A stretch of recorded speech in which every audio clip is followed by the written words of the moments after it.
안녕하세요 여러분. 이제 중간고사가 일주일 정도 남았는데요. 사실 이 시기에 공부법은 제일 간단해요. 지금까지 제가 매주 영상에서 말씀드렸던 공부법들을 잘 따라왔다면 이번 주는 2주 전 공부법의 연장선, 마무리 작업만 잘 해주면 됩니다. 전체적으로 공부했던 내용을 한 번씩 정리하면서 어려웠던 개념이나 선생님이 강조하셨던 부분 위주로 꼭 체크해 주시고요. 그동안 풀었던 문제들 중 틀렸던 문제들도 한 번씩 꼭 다시 봐주세요.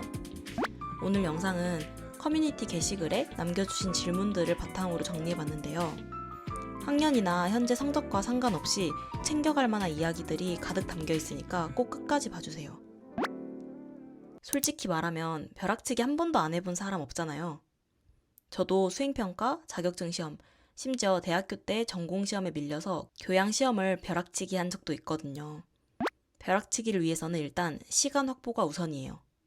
가장 먼저 해야 할 건 핸드폰 끊기. 시험 끝날 때까진 진짜 핸드폰은 놓으셔야 해요. 저는 고등학교 때 유튜브도 아예 안 했고 인스타그램도 대학생 돼서야 처음 가입했어요. 고등학교 내신이 상대평가잖아요. 예를 들어 1등급이 10등까지다. 그럼 내가 10등 안에 들기 위해선 최소한 11등보다는 더 공부해야 한다는 거예요. 지금부터는 공부 시간을 최대로 확보해야 합니다. 그런데 인간이 잠을 줄이는 데는 한계가 있어요. 젊다고 잠을 아예 안 자도 괜찮다고 생각하면 그게 안 괜찮은 거예요. 시험이 하루만 보고 끝나는 게 아니잖아요. 최소 3, 4일은 보는데 잠을 아예 안 자고 어떻게 멀쩡하게 버텨요. 핸드폰부터 끊고 깨어있는 시간을 공부로 꽉 채우는데도 정말 시간이 부족하다. 그럴 때 고민하다가 마지막으로 줄이는 게 잠이에요. 시간을 확보했다면 벼락치기 전략을 세워야겠죠? 지금 내가 잘 보고 싶은 과목 위주로 우선순위를 정해보세요. 이때는 과목별 단위수, 시험 범위 양, 또 내가 잘할 수 있는 과목인지 등을 종합적으로 고려해서 순서를 정하시면 좋아요. 중학교 때부터 시험을 봐왔으니까 본인이 벼락치기 했을 때 유독 점수가 잘 나오는 과목들이 있을 거예요. 그런 과목을 먼저 잘 챙기는 것도 내신 평균 등급을 올리는 데 도움이 됩니다. 역사는 저는 한국사랑 동아시아사 이렇게 두 과목을 공부했고 사실 저는 이과라 다른 사탐 과목은 잘 몰라요. 일단 저는 벼락치기 할 때는 인강을 안 들었어요. 왜냐면 저는 1시간짜리 인강을 들으면 듣고 나서 그걸 완전히 내 걸로 다시 만드는데 또 1시간이 더 필요하다고 생각해요. 그 시간에 그냥 교과서를 여러 번 빠르게 읽는 게 훨씬 효율적이라고 느꼈어요. 그리고 역사 문제집도 따로 풀진 않았고 학교에서 주신 프린트만 열심히 풀고 제가 매번 언급하는 비포 정리법 쓴 게 다예요. 나중에 직접 정리하는 모습도 영상으로 보여드릴게요. 그리고 암기는 하면 할수록 느는 것 같아요. 자꾸 해보니까 요령도 생기고 점점 수월해졌거든요. 수학은 1주 전이라면 무조건 학교 교재 중심으로 풀고 지금까지 풀었던 문제집에서 틀린 문제 위주로 다시 볼 거예요.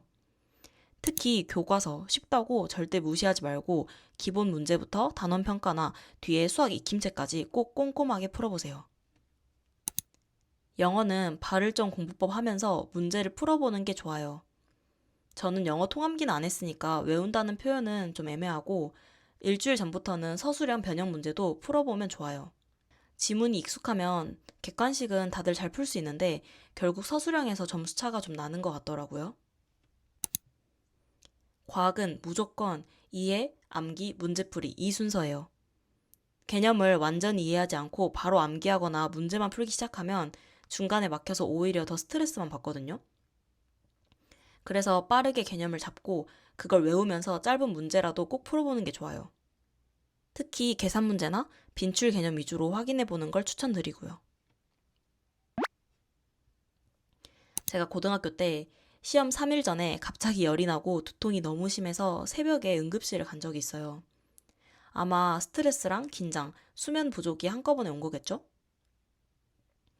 그날 결국 학교 갔다가 너무 힘들어서 조퇴했고 집에서 한 3, 4시간 푹 자고 나니까 컨디션이 좀 돌아오더라고요.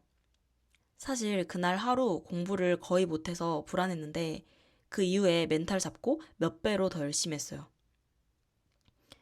근데 그 학기가 아마 내신 평균 1.0 나온 학기일 거예요. 여러분, 컨디션 관리가 정말 중요해요. 몸이 안 좋을 땐 잠깐 쉬고 무리하지 마세요. 당연한 말이지만 쉰다고 누워서 핸드폰 하는 거 절대 안 되고요. 아무튼 푹 쉬고 나면 컨디션이 돌아오는 경우가 많아요. 그리고 멘탈도 진짜 중요한데요. 일단 머릿속에 생각을 좀 줄이세요. 특히 걱정, 불안함 이런 거요. 그리고 자신을 믿으세요. 제가 수능을 2번 봤는데 2번째 본 수능이 불수능이었어요. 1교시에 국어를 푸는데 문학이 평소보다 너무 안 읽히는 거예요. 솔직히 멘탈이 흔들리죠. 그런데 그냥 남들도 어렵겠지 라고 생각하면 좀 편해요.